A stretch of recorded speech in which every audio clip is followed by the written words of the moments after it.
I had always been drawn to the eerie and the unexplained, so when my college friends and I stumbled upon Ravenwood, Georgia, we were intrigued. This small town, shrouded in thick woods and steeped in ghost stories, had a reputation for its dark past and strange disappearances. It seemed like the perfect place for an adventure.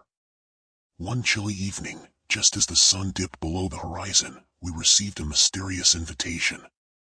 The envelope was old and worn, with no return address. Inside, the card was elegantly embossed with cryptic writing that read, "You are cordially invited to an exclusive gathering at the Ravensmoor estate. Prepare for an enlightening experience that will reveal truths hidden from the ordinary eye." As we read those unsettling words, a shiver ran down my spine. The vague promise of hidden truths and the ominous tone of the invitation piqued our curiosity. Despite the unsettling feeling gnawing at the back of my mind, the lure of the unknown was too strong to resist. Little did we know, this decision would lead us into the heart of something far more sinister than we could have ever imagined. As we approached Ravensmoor estate, the weight of the evening seemed to grow heavier with each passing step. The mansion stood before us like a crumbling relic from a forgotten era, its once grand facade now obscured by a blanket of decay. Boarded-up windows stared back at us like empty, soulless eyes, and the overgrown yard was tangled with weeds and brambles that clawed at our ankles. An uneasy silence enveloped us as we crossed the threshold. The heavy, oppressive atmosphere inside the mansion was palpable, each creak of the floorboards under our feet seeming to echo with the ghosts of the past. The air was thick with dust and a sense of foreboding that made my skin crawl. We wandered through the dimly lit rooms, our flashlights casting long, eerie shadows on the walls.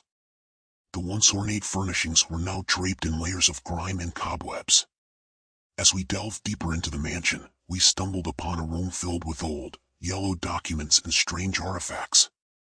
Old photographs, some faded almost beyond recognition, depicted previous occupants in unsettlingly formal poses. Their expressions seemed strangely vacant, as if they were all hiding some dark secret. Among the clutter, we found an ancient journal, its leather cover cracked and brittle.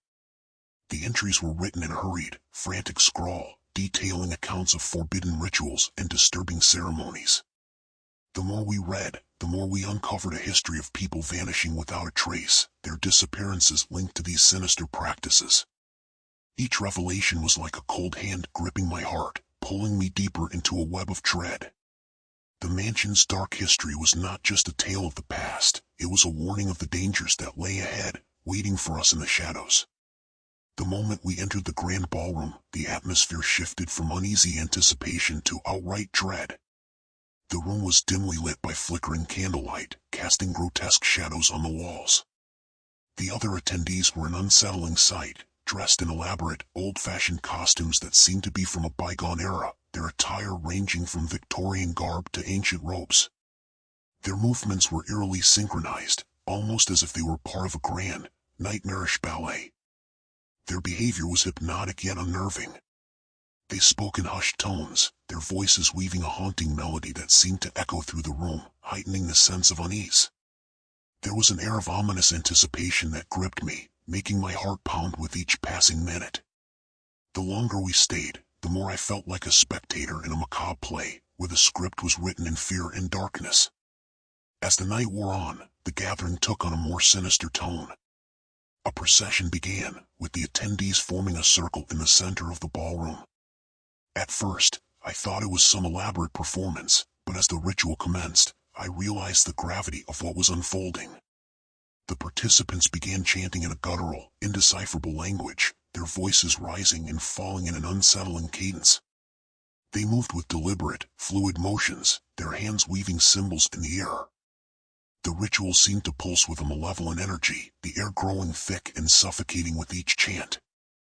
Strange, dark symbols were drawn on the floor with a chalky substance, and as the ceremony progressed, the symbols began to glow faintly, casting a sickly light that seemed to warp reality. The atmosphere became increasingly oppressive and surreal. I felt a cold, creeping sensation crawl up my spine as if something unseen was brushing against me. The room seemed to close in, the walls bending and distorting with the intensity of the ritual.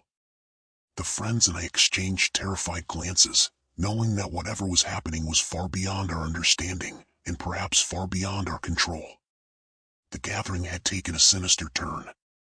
As the night progressed, a creeping sense of dread filled the mansion, growing more intense with each passing minute. It started subtly, a flicker of movement in the corner of my eye, a whisper that seemed too close to ignore. But then the atmosphere shifted dramatically. The first sign of chaos came when the lights flickered, casting the mansion in an eerie, strobing darkness. Shadows began to move independently, writhing and twisting on the walls as if possessed by some malevolent force. The air grew thick with an oppressive weight, and ghostly whispers slithered through the rooms, filling the space with disquieting murmurs. My friends and I exchanged nervous glances, trying to make sense of the surreal events unfolding around us. The whispers grew louder, turning into a cacophony of disembodied voices, each one more disturbing than the last. The temperature dropped abruptly, our breaths visible in the icy air. It felt as though an unseen presence was pressing in on us from all sides, its malevolent gaze following our every move. Then, in a horrifying flash, it began. One by one, my friends started to vanish. At first, it was subtle. One friend was simply gone, as if they had never been there. Then another disappeared in the blink of an eye, their last scream swallowed by the encroaching darkness. The mansion was alive with a malevolent force, and the deeper we delved into it, the more the walls seemed to close in. Panic set in as we scrambled for an exit, our footsteps echoing wildly through the now-shifting corridors. The mansion itself seemed to be conspiring against us, its layout warping and changing. Doors that had once led to the outside now opened into labyrinthine hallways that twisted into infinity. Every path we took seemed to lead us back to where we started, the walls bending at impossible angles as if mocking our attempts to escape.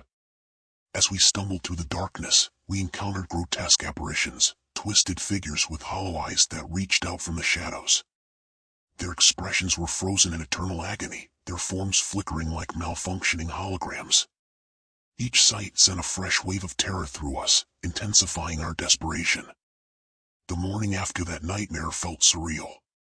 When the authorities finally arrived at the estate, what they found was almost as chilling as the events of the previous night. The mansion stood in eerie silence, its once grand facade now a crumbling monument to dread. The front doors creaked open, revealing an abandoned interior that seemed to pulse with an unsettling energy. There was no sign of my missing friends, no personal belongings, no traces of their presence.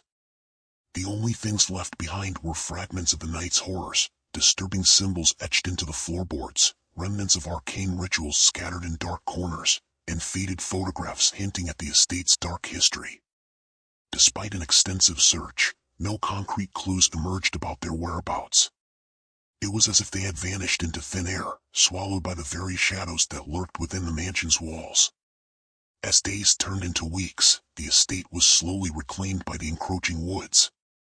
Vines and moss consumed the once formidable structure, cloaking it in a shroud of nature's neglect.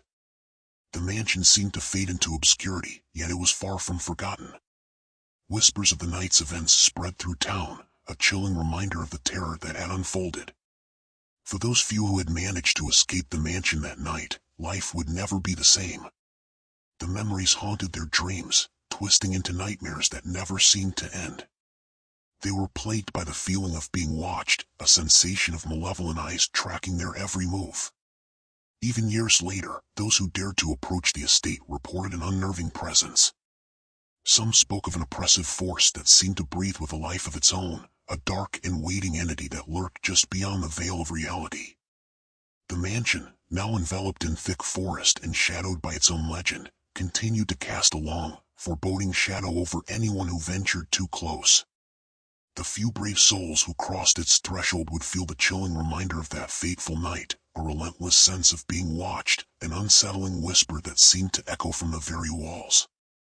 The estate stood as a dark sentinel, ever watchful, its doors forever open to the next unwary visitors who might stumble into its nightmare.